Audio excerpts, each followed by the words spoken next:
不做到很累很 depressed 啊。我的 stress 最大的东西是我没有人分享。这个妈妈很失败哦。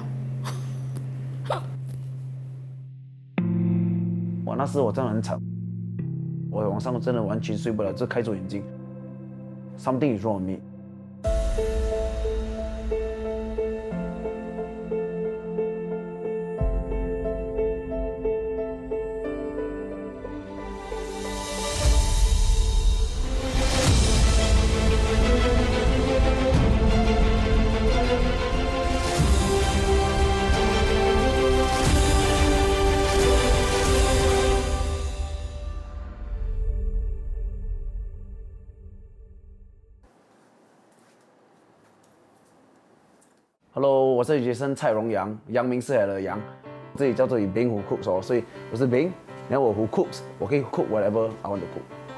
为什么我叫Bing先呢？我先 explain 先啦，因为本来我从小15岁我就跟比较多马来人一起长大，连马来人都是你叫他们骂，他们叫你Bing，所以久而久之每次叫我小饼饼小饼饼。阿Bing是新加坡俚语，源自闽南语的发音。通常用来形容那些没受过高等教育、说话粗鲁、缺乏分寸的年轻男性。显然，这不是一个正面的称呼。但是31岁的蔡荣阳却乐意被称为阿Bing。阿Bing不是喝酒，也不是打架，也不是闹事。对我来，阿Bing最重要的是哦，你可以 live to what you want。Bing is a word of freedom。哎呦，我高兴我就笑到大声。你 need to live free and easy and happy。For Bing 的最容易的可能就是我的 tattoo 哦。有时你看到阿毛他们看到讲 ，Are you sure you put a cabbage on your neck？ 那我就跟他们 explain 那个 story 哦。这个白菜 cabbage 啦，是因为我的孩子，因为我老婆姓白，然后我姓蔡 ，together 我们生出来的孩子就叫白菜。哇！我叫白欣颖，我是蔡荣阳的太太。我们是在 Instagram 认识的。我陪我的一个好朋友去看他喜欢的男生拳击比赛。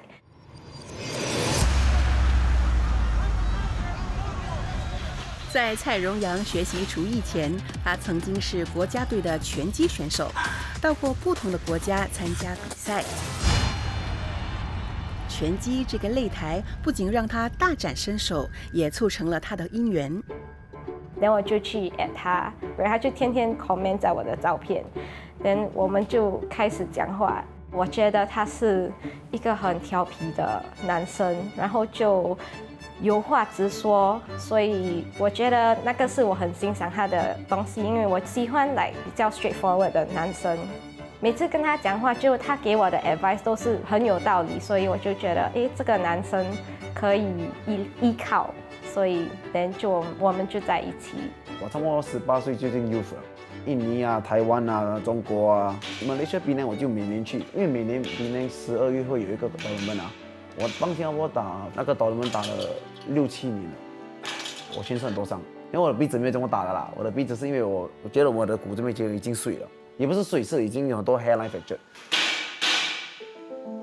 拳击和生活一样，时刻都在面对挑战。还得考验自己的意志力和决心。打拳所带来的伤没有使蔡荣阳退缩，反倒是生活上所面临的考验，却不得不让他三思而行。那时我在做boxing了，我1个月才带回来1000多块，连怎样养家，然后就完全不可以，我就完全放弃那个boxing。我放弃是因为我爱我太太，真的是要结婚了，我真的要杀一个家。为了爱，蔡荣阳放弃拳击；为了生活，他不得不另谋出路。读书我不厉害，做拳击、做 coach 赚不多。然后我在讲我自己，我就想，其实我小时候就会煮饭了。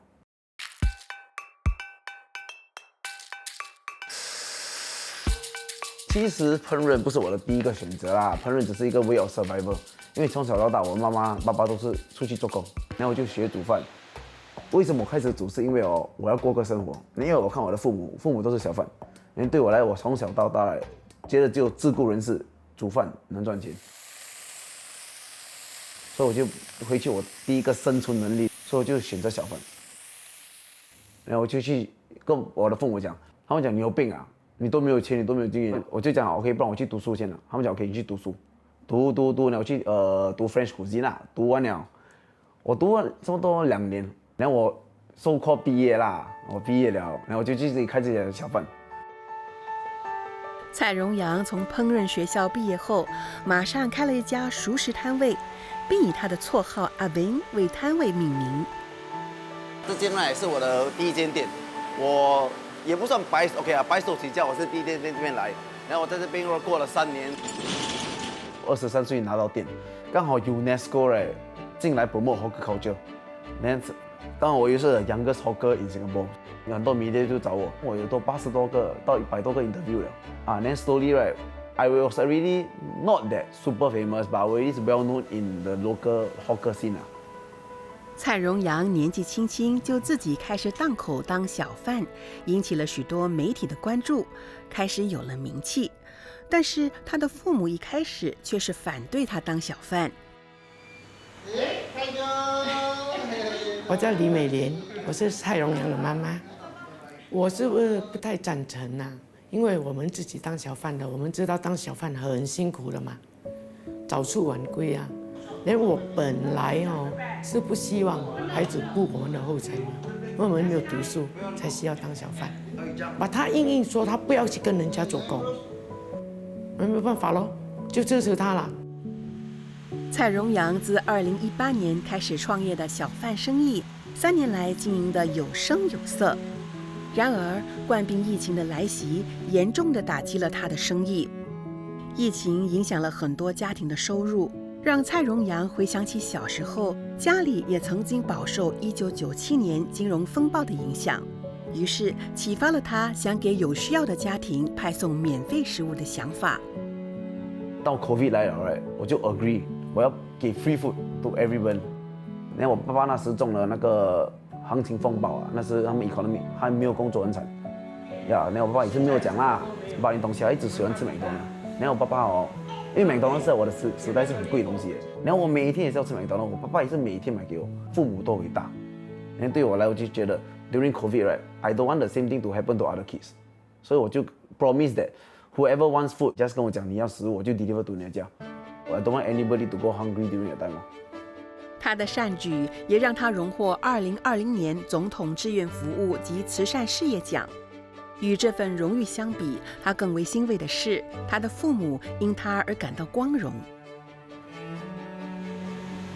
我这个孩子，他只是属于挺有善心的人，做这个善事嘞，我说 OK 啦，你这样帮忙人是好的啦，我们也支持他了。到后来他去跟那个总统，我才知道啊，还有这个奖的，哎呀，我的孩子还不错哦。然后我跟我爸去新创我爸跟那个新创安迪讲，这个我儿子在电视里面看到没 ？COVID hero 嘞，然后哇，我直接拍死。从小到大我整天老是 complain 给我的妈妈讲我很鸡渣什么东西哇，第一次我让我 parents 这样 proud， 所以我最 proud 的 moment 不是拿award， 其实我的父母 proud 了，所以那个是我最骄傲的时光。光宗耀祖固然开心雀跃，然而此时也是他开始迈向毁灭的起步。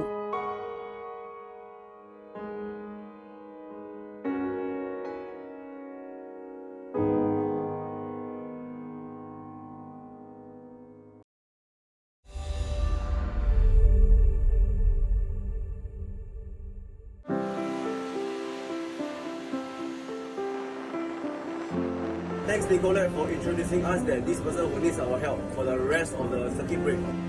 蔡荣阳在疫情期间发起的免费食物派送活动，一共分发了约25000份餐食，让不少家庭获得了暂时的帮助。但这项善举也用尽了他过去3年当小贩所赚到的钱。因为那时对我来，我觉得钱是一个很容易赚的东西啦。那时我没有看钱这么重，我就用我自己的钱，我给 free food 给到完了。我是觉得 COVID is like SARS， 几个月嘛那时，那哪里知道 COVID 拉这样久啊？那我真的是把我差不多4-5千的我赚的钱全部掉了，所以我给到我变成 zero ground zero 咯。即使身无分文，蔡荣阳还是通过省吃俭用以及太太的经济资助，趁着疫情期间店面租金下降的机会，和朋友开设了一家餐厅。本以为开餐厅能够让他养家糊口，但是经营餐厅的压力让蔡荣阳透不过气来。他除了要掌厨，还要兼顾店里的大小事儿。长期的硬撑终于让他崩溃，无法继续坚持下去，最终健康亮起了红灯。我有 work with a stomach flu， 我有 work with a broken leg, broken nose， 我 work with a lot of problem before， but I just still work for like maybe 10 hours shift 也是。我 really severely overwhelmed with work and 我的单，我2天没有睡觉，我真的是2天哦，完全没有睡。我晚上真的完全睡不了，只开着眼睛，头脑一直想工作。蔡荣阳所遭受的身心煎熬，一直都保持缄默，独自承受。我觉得金钱是第二，我的 stress 最大的东西是我没有人分享。可能是我有人分享，但我不懂谁可以相信，我不懂谁可以分享。I start to wallow myself in alcohol. When you're depressed, you start to drink even more.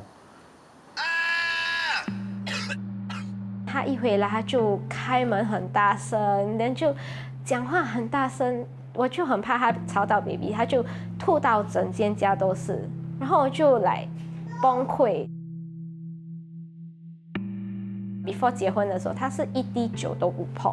那一天他回来，他就吐到全身都是，然后我就帮他清理了，我就打电话给他的父母。奇怪嘞，我从来不知道他有喝酒的习惯呢。人生就属于报喜不报忧，就觉得好像 that's the end of 我们的 marriage 的感觉。这一次的争吵揭露了蔡荣阳一直试图隐瞒家人的真实情况。这些因素都在慢慢的侵蚀着他的心理健康。Something is wrong with me.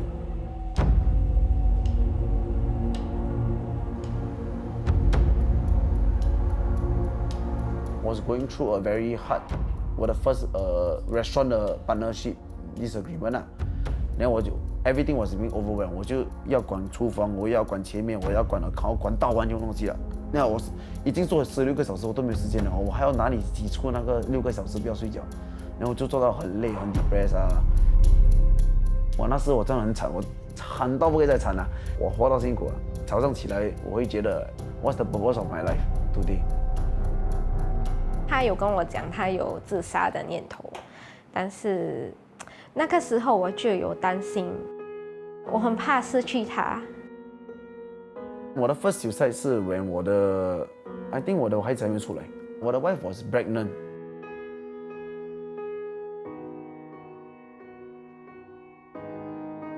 正常人也不会从高楼这样看下来哦，要不要跳，要不要跳。我second suicide是 when 我要去给车撞了。我心里哇很多车，你这么 depressed， you will think of the worst thing。was a perfect ending 啊。Until the third attempt 是，我已经真的是站在那个 aircon 上面了。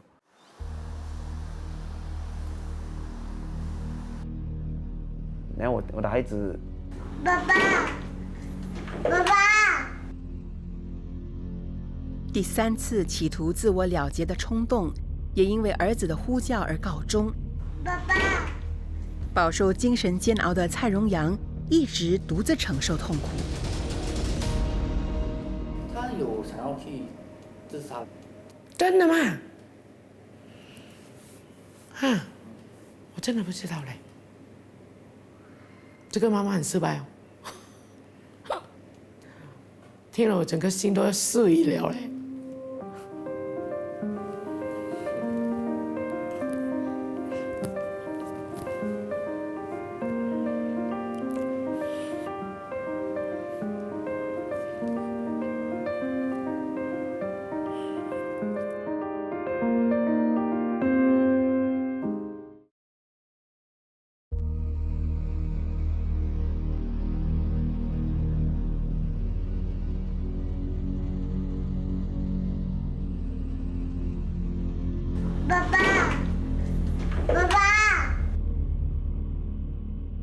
真的不知道这件事。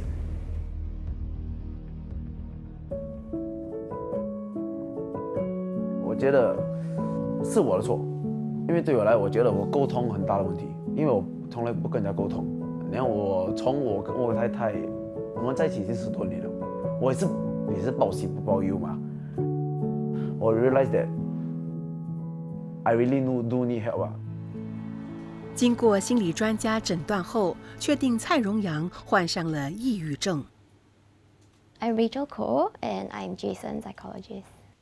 He's very open to sharing about his experiences and the stresses that he was going through at the time. However, whenever he speaks about his difficulties, he tends to speak about it in a very matter-of-fact way, with almost no emotional expression. He had this idea that he could only rely on himself. That wall that he had between himself and others, I think that kept him quite isolated and alone. His walls came down bit by bit across the sessions. 经过1年的心理辅导，蔡荣阳逐渐打开心扉，愿意跟别人分享他的内心世界。时间让蔡荣阳更了解自己，他逐渐地走出了阴霾。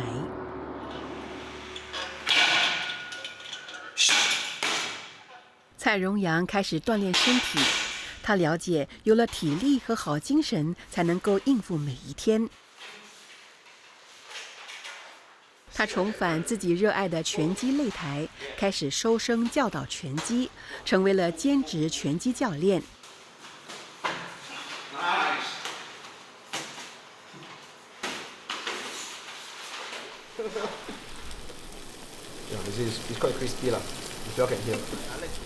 经过了生命的历练，蔡荣阳希望回馈社会。一有空就会到儿童城教导学生烹饪，借着教学的机会跟他们分享自己的人生经验。Okay lah, but it's very small. Yeah. Mine now is 90, right? My advice for you guys, right? Don't rush through life. Really try to enjoy. I always keep telling people I look at the long term, look at long term. But I realize that the mistake is sometimes you have to live in the present. For me, my mistake is I look at the long term too much. I always neglect my present. That's why. 我觉得现在的小孩子没有 confident 啊。I want to make kids to be confident, who they are. You just do it 咯，然后the most 就是 fail and try again 嘛。我就觉得 I did something right. For the first time in my life, right, I did something right, right. I gave someone confidence.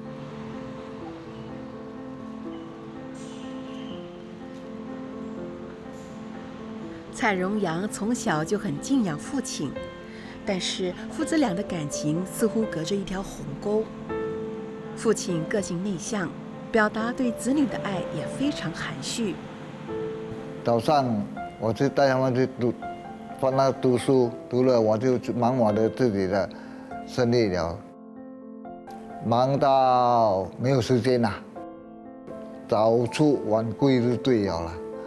回到家，他们就睡觉，一天度过一天，我很少跟他们接触，看他平安安就好了。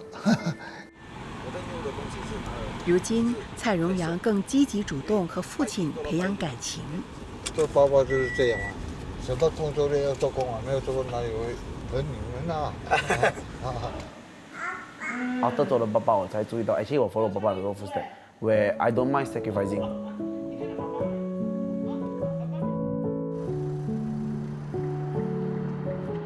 我觉得我爸爸也是跟我一样，我们都卖把我们的命放在我们要我们的孩子高兴的地位上。蔡荣阳要当个好儿子的同时，也想当个好父亲。刚刚送孩子去学校，我们现在要去赶着去做工了。重启人生后，家成为了蔡荣阳的心灵港湾。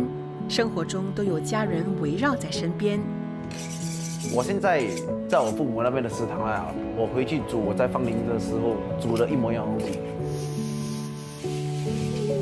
我都没有这么大的 skill as a restaurant right， 把我做得很高兴，我跟我哥哥一起做，然后我的父母又在旁边 right， 连好像全家人都在咯。